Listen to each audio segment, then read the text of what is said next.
Hello guys, welcome to my YouTube channel. आज मैं पढ़ाने वाला हूँ H I V AIDS. H I V human immuno deficiency virus, जिससे हमारा एड्स होता है। स्ट्रक्चर देखते हैं सबसे पहले इसका। पहले तो ये जो एच आई वी वाला टॉपिक है हमारा माइक्रोबायोलॉजी के ब्लड स्ट्रीम एंड सीवियस इन्फेक्शन में आता है। स्टार्ट करते हैं फिर। स्ट्रक्चर, सबसे पहले स्ट्रक्चर देखें तो इसका यूनिक स्ट्रक्चर है। HIV and other plenty viruses have a unique structure, जो कि फिगर में शो किया गया है नीचे। They are spherical and 80 to 110 nanometre in size. Spherical होते हैं और 80 टू 110 नैनोमीटर इनका साइज है। ये इसका डायग्राम है HIV का। अब इसमें HIV में एक हमारा एनवेलप होता है और एक न्यूक्लियो कैप्सिड होता है। न्यूक्लियो कैप्सिड होता है इसके स्ट्रक्चर में। एनवेलप जो हमारा HIV जो है हमारा एनवेलप्ड वायरस है। The envelope is made up of lipid part. एक लिपिड पार्ट है इसमें और एक प्रोटीन पार्ट है। लिपिड जो पार्ट है जो होस्ट सेल मेम्ब्रेन डिराइव्ड है, और जो प्रोटीन पार्ट है उसके दो कंपोनेंट्स हैं। एक ग्लाइकोप्रोटीन 120 GP120 और एक ग्लाइकोप्रोटीन 41 GP41। दे आर जो 120 है वो क्या होते हैं, वो प्रोजेक्टेड होते हैं as a knob like spike on the surface. तो जो GP120 प्रोटीन है वो नॉब लाइक स्पाइक्स होते हैं ऑन सरफेस पे। Knob like spikes on the surface. और जो GP41 है वो एंकर करते हैं ट्रांसमेम्ब्रेन पेडिकल्स को। डायग्राम में देखें अगर हम तो ये GP120 शो किया गया है, जो एंकरिंग एंकरिंग ट्रांसमेम्ब्रेन पेडिकल है। और जीपी नहीं, सॉरी, जो GP120 है वो हमारा नोब लाइक स्पाइक है, और जो GP41 है वो हमारा ट्रांसमेम्ब्रेन पेडिकल बना रहा है। और हमारा जो लिपिड कंपोनेंट है वो बीच बीच वाला पोर्शन है, ये वाला। फिर हम आगे देखते हैं न्यूक्लियो कैप्सिड। जो कैप्सिड है हमारा इज आइकोसाहेड्रल इन सिमेट्री। हमारा जो कैप्सिड है वो आइकोसाहेड्रल है सिमेट्री में, made up of core protein से बना है, जो कि there is a dense cylindrical inner core. जिसके अंदर डेंस सिलेंड्रिकल इनर कोर है, विच इंक्लूजेज आरएनए, जिसमें आरएनए होता है और वायरल एंजाइम्स होते हैं। आरएनए जो हमारा है HIV का, वो उसमें single stranded positive sense linear RNA होता है, जिसकी दो कॉपीज होती है। Two identical copies of single stranded positive sense linear RNA. और वायरल एंजाइम्स होते हैं एग्जांपल के लिए रिवर्स ट्रांसक्रिप्टेज, जो जिससे कि हमारा जो आरएनए है वो डीएनए में कन्वर्ट होता है। इंटीग्रेज एंजाइम है और प्रोटीएज एंजाइम है, which are closely associated with HIV RNA, जो कि HIV आरएनए आरएनए के क्लोजली एसोसिएटेड होते हैं। न्यूक्लियोक एसिड में हमारा जो ये हो गया हमारा न्यूक्लिक एसिड, जिसमें आरएनए है हमारा। ये एक कॉपी ये है, एक कॉपी ये है, और सिंगल स्ट्रैंडेड आरएनए है। और ये हमारा रिवर्स ट्रांसक्रिप्टेज एंजाइम। और ये बाहर वाला जो है मैट्रिक्स मैट्रिक्स है।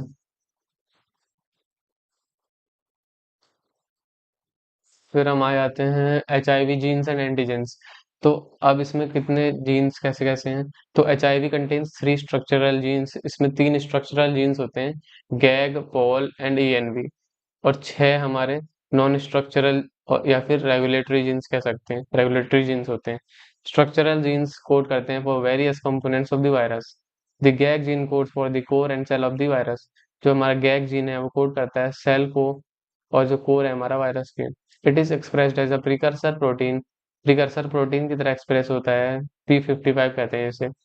विच इज क्लीव्ड, जो कि फर्दर क्लीव हो जाता है इनटू 3 प्रोटीन्स में। पहला P18, P24 और P15। जो P18 है कॉन्स्टिट्यूट द मैट्रिक्स और सेल एंटीजन। जो हमारा P18 है वो मैट्रिक्स बनाता है या फिर सेल एंटीजन कह सकते हैं। जो P24 और P15 है कॉन्स्टिट्यूट करते हैं कोर एंटीजन, कोर बनाते हैं हमारे।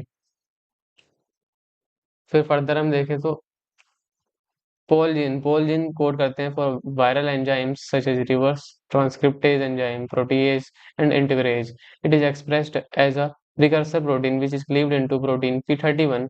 यहाँ पर P31 इंटीग्रेज को कोड करेगा, जो कि एंड P51 रिवर्स ट्रांसक्रिप्टेज को कोड करेगा, एंड P66 में फिर क्लीव हो जाता है पोल जीन का प्रिकर्सर प्रोटीन। फिर आता है हमारा ENV जीन। ENV जीन क्या करता है, कोड करता है for the envelope glycoprotein 160 which is cleaved into two components, जो कि दो कंपोनेंट में टूट जाता है, GP120 और GP41, जो कि हमने पहले भी देख देख लिया था। It is the main receptor of HIV। ये जो GP120 है, मेन रिसेप्टर है HIV का, दैट बाइंड्स, जो बाइंड करता है to the CD4 molecule on host cell पे टू इनिशिएट द इन्फेक्शन, जिससे हमारा इन्फेक्शन होता है। GP41 it is the fusion protein. जो 41 है हमारा फ्यूजन प्रोटीन है, हमारा ट्रांस मेम्ब्रेन पेडिकल बनाता है। फिर हम आते हैं नॉन स्ट्रक्चरल जीन्स पे।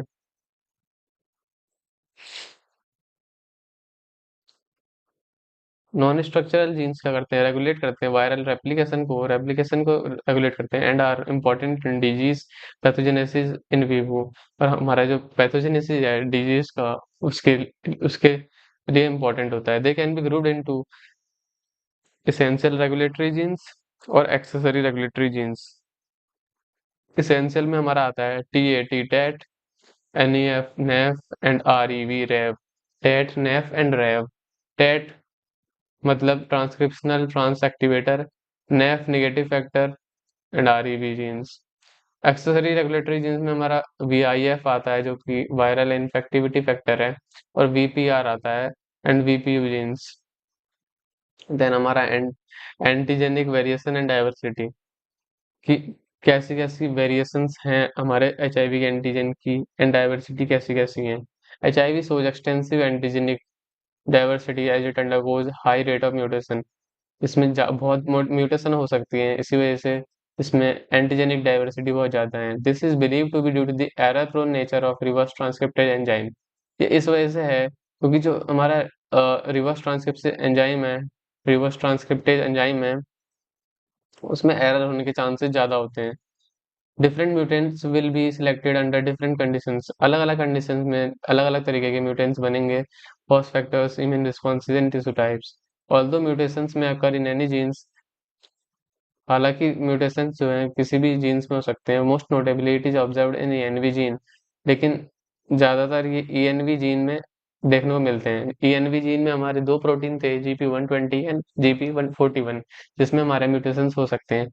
Unfortunately, envelope proteins happen to be the major target against which antibodies are produced। Unfortunately, हमारा जो envelope proteins हैं, उन्हीं के लिए हमारे antibodies majorly produce होते हैं। Hence, mutations in ENV gene are the main reason which explains why HIV evades the host immune response। तो इसीलिए जो हमारा म्यूटेशंस है ENV जीन में, वही एक मेन रीजन है जिसकी वजह से हमारा HIV जो है होस्ट के इम्यून रिस्पॉन्स को इवेट कर जाता है, एंड वैक्सीनेशन जो है HIV के लिए बहुत ज़्यादा डिफिकल्ट होती है because of that ENV gene. फिर आते हैं हम नेक्स्ट पेज पे। नेक्स्ट हम आते हैं पैथोजेनेसिस पे।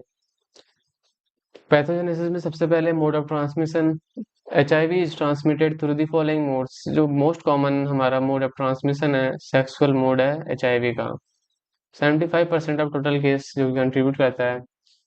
सेक्सुअल मोड में हमारे फर्दर हेट्रोसेक्सुअल रूट से हो सकता है, जिसमें male to female via vaginal coitus से हमारा हो सकता है, कॉमनेस्ट मोड है। However the risk of transmission through the sexual route is minimal. हालांकि जो रिस्क है ट्रांसमिट फैलने की सेक्सुअल रूट से, वो बहुत कम है, 0.1 to 1% पर coitus. Anal intercourse among homosexual males or even male to female has higher risk of transmission than vaginal intercourse.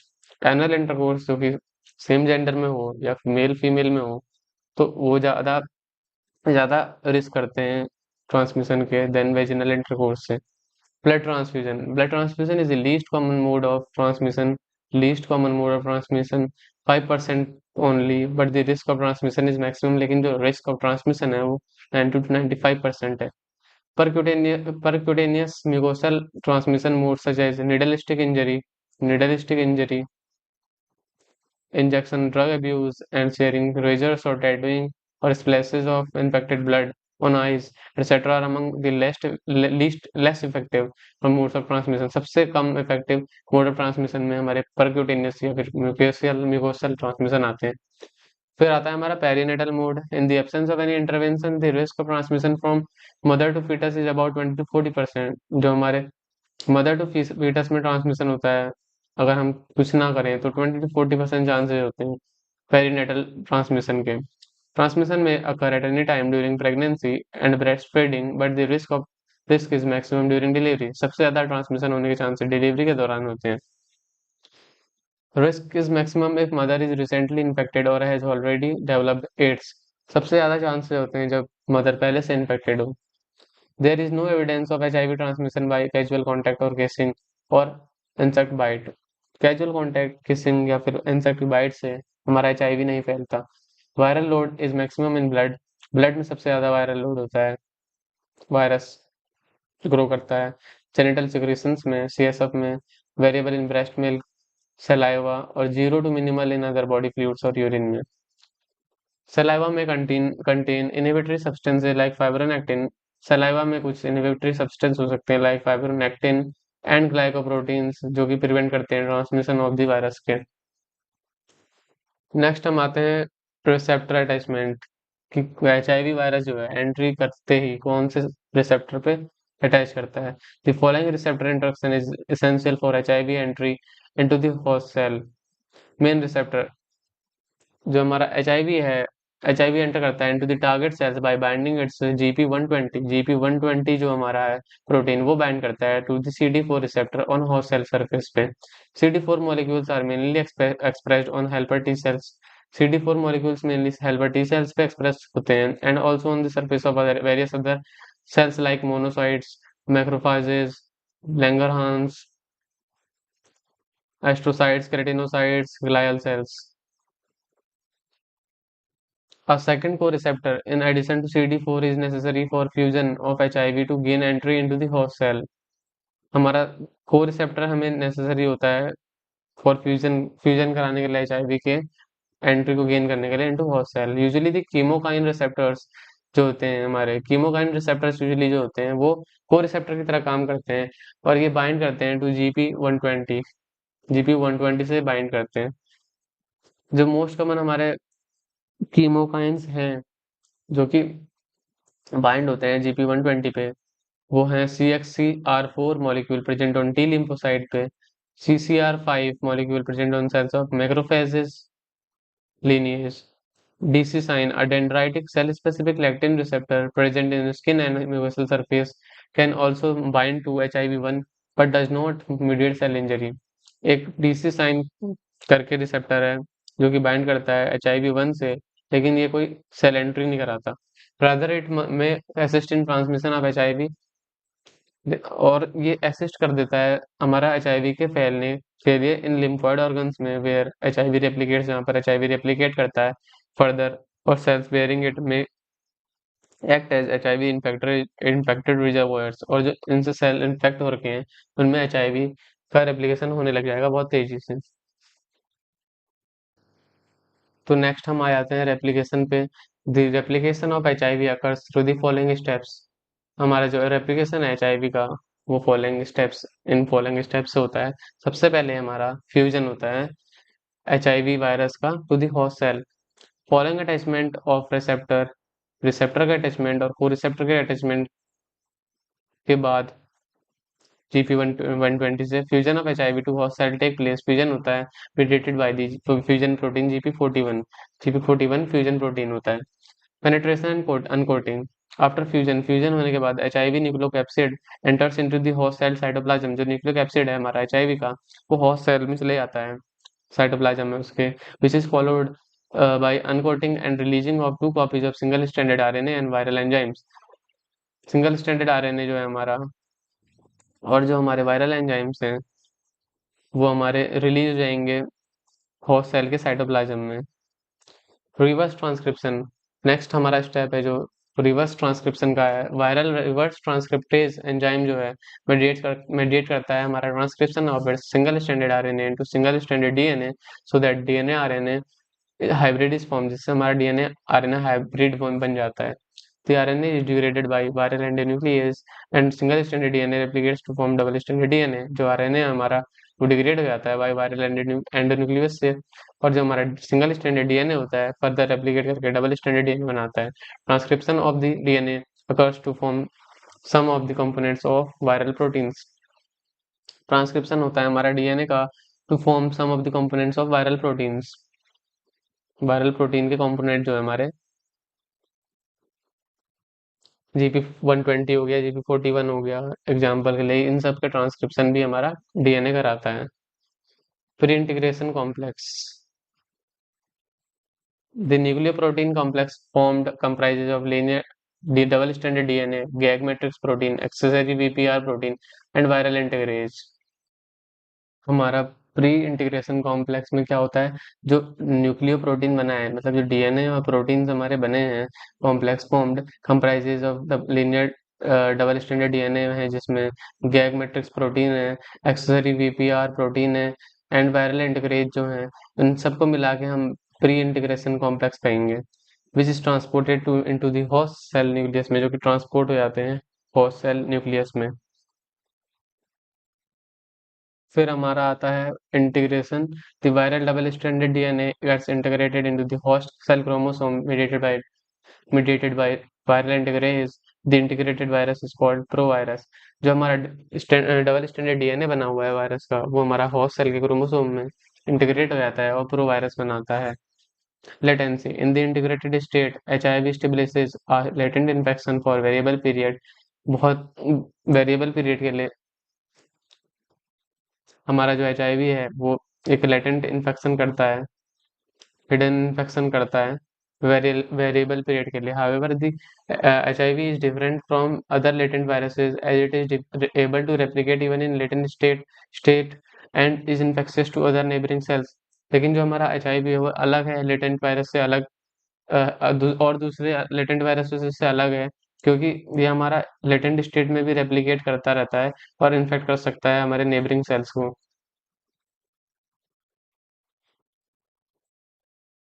Next है हमारा disease progression.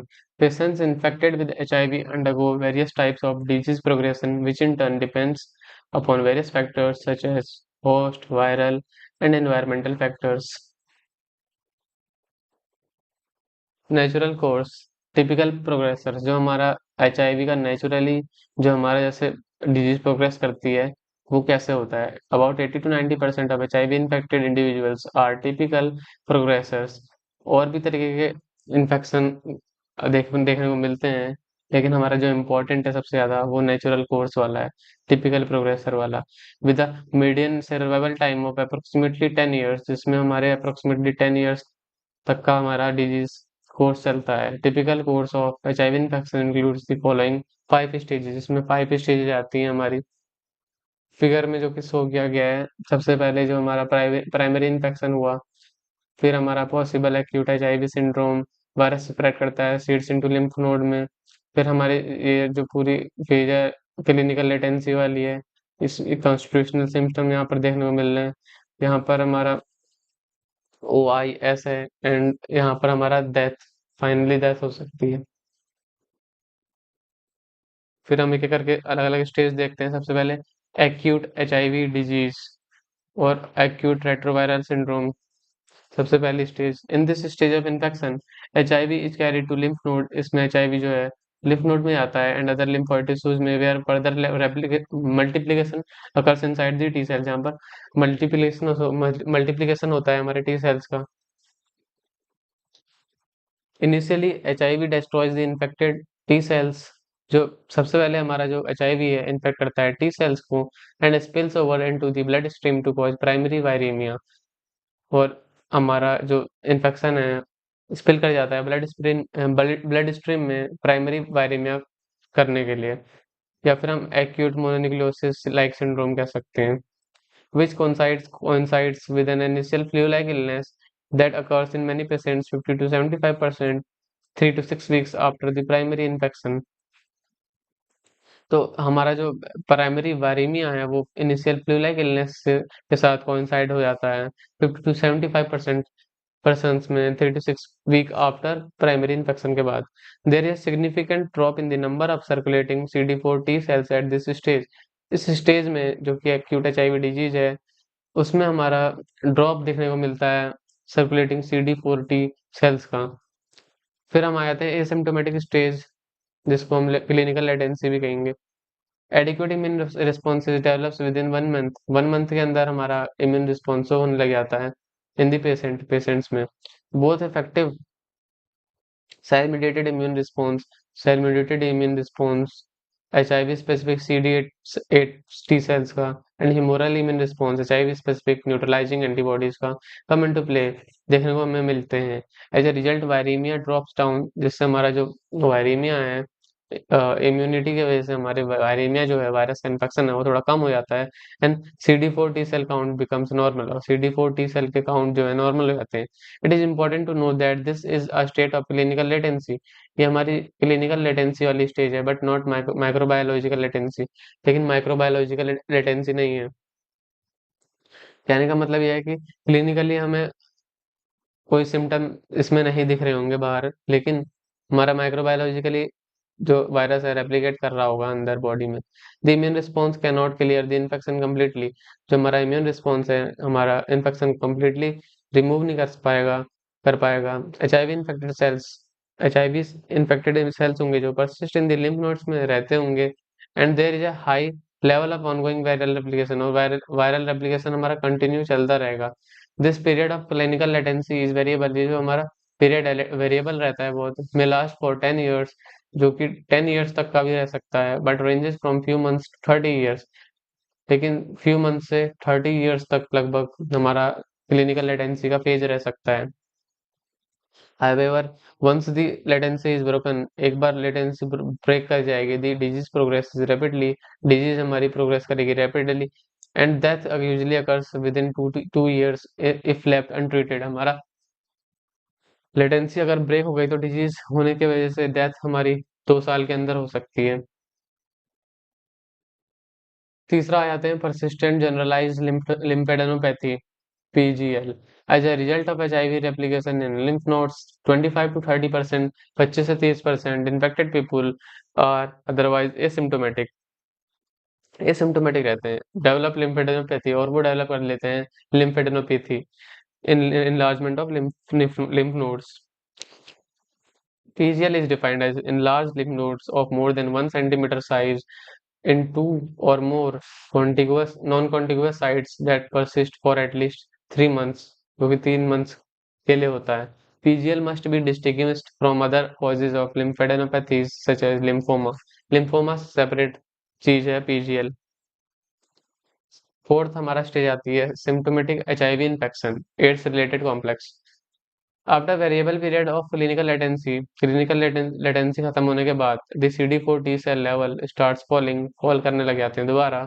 Eventually patient develop करता है constitutional symptoms such as unexplained diarrhoea होने लग जाता है lasting for more than 1 month, weight loss होने लग जाता है greater than 10%, fatigue, malaise, night sweat, mild opportunistic infection से ओरल थ्रस होने लग जाते हैं। लास्ट में हमारा एड्स है। Fifth stage में gradually the patient move towards the advanced end stage of HIV infection called AIDS, characterized by rapid fall in CD4 T cell count, usually less than 200 cells per microliter, high viral load बढ़ जाता है, lymphoid tissue is totally destroyed, हमारा lymphoid tissue totally destroy हो जाएगा and replaced by fibrous tissue, और उसमें fibrous tissue हो जाएंगे। तो इतनी हमारी 5 स्टेजेस थी हमारी नॉर्मल टिपिकल डिजीज प्रोग्रेशन में HIV के। फिर हम देखते हैं अपॉर्चुनिटी इन्फेक्शन क्या होते हैं। Opportunity infection set in secondary to profound immune suppression, जब हमारा इम्यूनिटी सप्रेस हो जाती है इन्फेक्शन HIV एड्स इन्फेक्शन में, तो हमारा कुछ अलग अलग इन्फेक्शन और हो सकते हैं सेकेंडरीली टू दी जो प्राइमरी इन्फेक्शन है। Depending on the CD4 T cell count various infection occur कर सकती हैं। Development of neoplasia, cancer like condition बन सकती है। सीएनएस लिम्फोमा हो सकता है। Development of direct HIV induced manifestation such as HIV encephalopathy भी हो सकती है। फिर हम आ जाते हैं क्लिनिकल डायग्नोसिस पे। तो हम HIV का दो तरीके से क्लिनिकल डायग्नोसिस कर सकते हैं, जिसमें हमारा पहला है CDC classification system, centre for disease control and prevention. इसका एक क्लासिफिकेशन सिस्टम हो गया, और दूसरा है WHO clinical staging of HIV AIDS for adults. ये दो तरीके से हम क्लिनिकल डायग्नोसिस कर सकते हैं। इसकी डिटेल जो है वो मैंने मेंशन नहीं करी है क्योंकि ज़्यादा इम्पोर्टेंट नहीं है। नेक्स्ट हम इसके लैब डायग्नोसिस पे आ जाते हैं। लैब डायग्नोसिस में specific test for HIV infection. Specific कौन कौन से टेस्ट हैं HIV के लिए? तो पहला है स्क्रीनिंग टेस्ट, एंटीबॉडी डिटेक्शन करेंगे जिसमें हम ELISA, जिसमें 2 से 3 घंटे लगते हैं। Rapid simple test takes less than 30 minutes.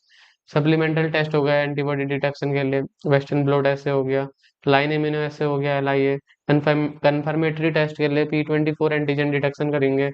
12 to 26 days of infection, जब 12 से 26 दिन हो गए होंगे इन्फेक्शन के। वायरल कल्चर कर सकते हैं बाई को कल्टीवेशन टेक्निक से वायरल कल्चर कर सकते हैं। HIV RNA best confirmatory method, जो RNA HIV का वो बेस्ट कन्फर्मेटरी मेथड है। Can be detected 10 to 14 days after infection के बाद हमारा HIV RNA देखने को मिल सकता है। रिवर्स ट्रांसक्रिप्टेज PCR, RT-PCR कर सकते हैं। ब्रांच DNA ऐसे कर सकते हैं। NASBA nucleic acid sequence based amplification, nucleic acid sequence based amplification NASBA कर सकते हैं। रियल टाइम RT-PCR कर सकते हैं for estimating viral load, estimate करने के लिए। HIV DNA डिटेक्शन, ये तो हमारे ऊपर वाले RNA डिटेक्शन थे, नीचे वाले DNA डिटेक्शन है useful for diagnosis of paediatric HIV में। HIV DNA डिटेक्ट करेंगे। नॉन स्पेसिफिक इम्यूनोलॉजिकल मेथड्स क्या क्या है हमारे? तो लो CD4 T सेल काउंट से हमें पता लग सकता है HIV इन्फेक्शन। हाइपर गैमाग्लोबिनेमिया देखने को मिलेगा, नियोप्टेरिन देखने को मिलेगा, बीटा 2 माइक्रोग्लोबुलिन देखने को मिलेगा, और CD4 to CD8 T cell ratio है जो वो ऑल्टर हो जाएगा। नेक्स्ट हम आ जाते हैं ट्रीटमेंट में। तो हमारी ट्रीटमेंट जो है नेको रिकमेंड करती है first line HART highly active anti retroviral treatment regimen. Anti highly active anti retroviral regimen, NACO का फुल फॉर्म है हमारा नेशनल एड्स कंट्रोल ऑर्गेनाइजेशन।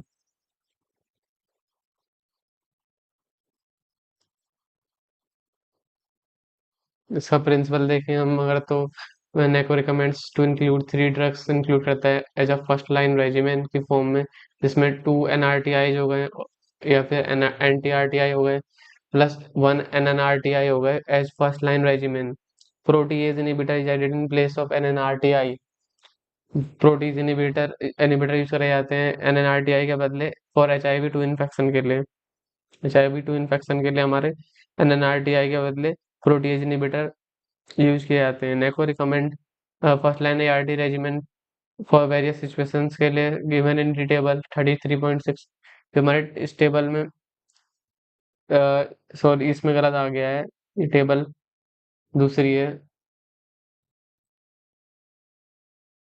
ये हमारे एंटी रेट्रोवायरल ड्रग्स दिए गए हैं जो अलग अलग NRTI NRTI प्रोटीज इनिबिटर्स, वो देख लेते हैं हम लोग एक बार। NRTI NRTI में हमारा आ जाता है जिडोविडिन, स्टेबिडिन, लेमिविडिन, डेटेनोसिन, जेलसिटाबिन, अबेकाविर, एमट्रिस्टाबिन। NTRTI में टेनोफोविर, NNRTI में नेविरापिन, एफाविरेंज, डेलाविरिडिन, रिल्पिविरिन, एट्राविरिन। प्रोटीज इनिबिटर में सेकिनावीर, रिटनावीर, नेल्फिनेवीर, एम्प्रिनावीर, इंडिनावीर, लोपिनावीर, फोसेम्प्रेनिवीर, एटजेनेवीर, टिप्रानिवीर, डेरिनेवीर।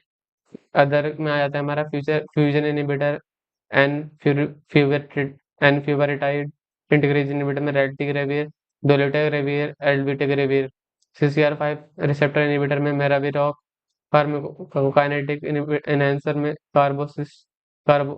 कोबिसिस्टेट कोबिसिस्टेट कोबिसिस्टेट हमारा फार्माकोकाइनेटिक एनहांसर में। और इसका फुल फॉर्म बता दूं तो मैं तो न्यूक्लियोसाइड रिवर्स ट्रांसक्रिप्टेज इनिबिटर है। NTRTI nucleoside nucleoside